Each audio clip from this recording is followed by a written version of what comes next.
यह कहानी एक छोटे से गांव की है, जहां की शांत और साधारण जिंदगी में अचानक एक रहस्यमय घटना घटती है। गांव के एक कोने में स्थित पुरानी हवेली के बारे में बहुत सी कहानियां मशहूर थीं।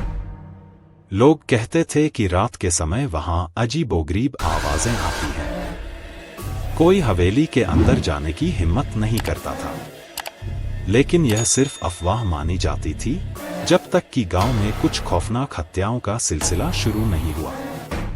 कहानी शुरू होती है राजेश से, जो एक पुलिस इंस्पेक्टर है। उसे इस गांव में हो रही रहस्यमय हत्याओं की जांच के लिए भेजा जाता है। गांव पहुंचते ही उसे एक अजीब सा सन्नाटा महसूस होता है।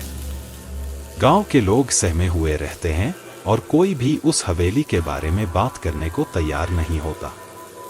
पहली रात राजेश गांव के एक स्थानीय अधिकारी सुरेश के घर ठहरता है। रात को अचानक उसे हवेली की दिशा से चीखने की आवाज सुनाई देती है। वह तुरंत उठकर हवेली की ओर दौड़ता है, लेकिन वहां पहुंचते ही एक अजीब सा डर उसे घेर लेता है। हवेली के दरवाजे के पास एक खून से लथपथ शरीर पड़ा होता है। यह गांव के मुखिया का बेटा होता है। राजेश अब इस मामले में और गहराई से जांच करने का फैसला करता है। गांव के पुराने दस्तावेजों को खंगालते हुए उसे पता चलता है कि कई साल पहले इस हवेली में एक अमीर जमींदार रहा करता था, जिसकी पत्नी और बच्चे रहस्यमय ढंग से गायब हो गए थे। गांव वाले कहते हैं कि उस जमींदार ने अपनी पत्नी की हत्या कर दी थी और उसकी आत्मा अब इस हवेली में भटकती है। जांच आगे बढ़ती है और राजेश को सुराग मिलते हैं कि हर मृतक की हत्या एक विशेष रात को ही की गई है, अमावस्या की रात। राजेश को यह भी पता चलता है कि हत्याओं का तरीका हमेशा एक जैसा होता है। गला घोंटकर हत्या की जाती है और मृतक के शरीर पर अजीब निशान बने होते हैं। अमावस्या की अगली रात करीब आती है और राजेश एक योजना बनाता है। वह खुद हवेली के पास जाकर उस रात का इंतजार करता है।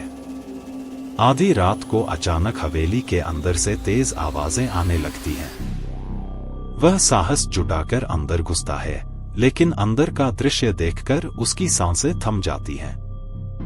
वहां एक अजीब और डरावनी छाया होती है, जो इंसान के जैसे दिखती है, परंतु वह इंसान नहीं होती। राजेश डर के बावजूद उस छाया का पीछा करता है और हवेली के तहखाने में पहुंचता है, जहां एक पुरानी बंद कोठरी होती है। जब वह कोठरी को खोलता है तो उसके सामने गांव के पुराने जमींदार का बेटा आता है, जो सालों पहले गायब हो गया था।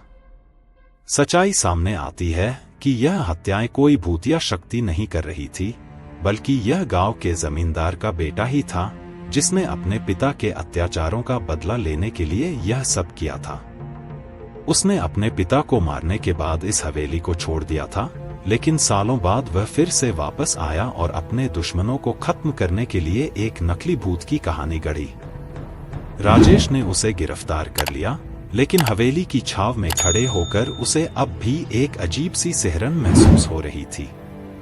क्या वह सच में सिर्फ इंसान था, या फिर हवेली में कुछ और भी था जो अब भी भटक रहा था? यह राजेश